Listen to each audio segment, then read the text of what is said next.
How to play Shadowfy 3 with friends. For this, go ahead and launch your Shadowfy 3 application. So right here, in order to play with your friend, you have to fulfill your chapter 2.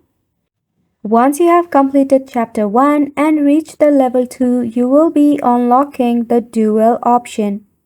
However, in the dual option, you'll be able to search for opponents in the same server.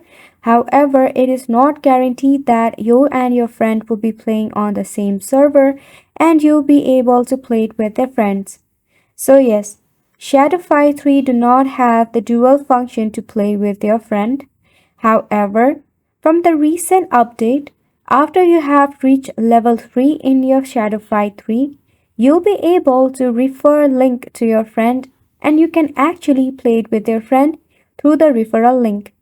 You will find your referral link in your profile. For that, tap on the hamburger icon, then head to your profile.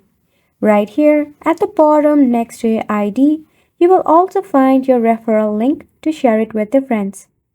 To check for this feature, you have to go ahead and check the version of your Shadowfy 3 and make sure if there is an update of the game, go ahead and update as well as update your mobile system so that it can support the game version as well.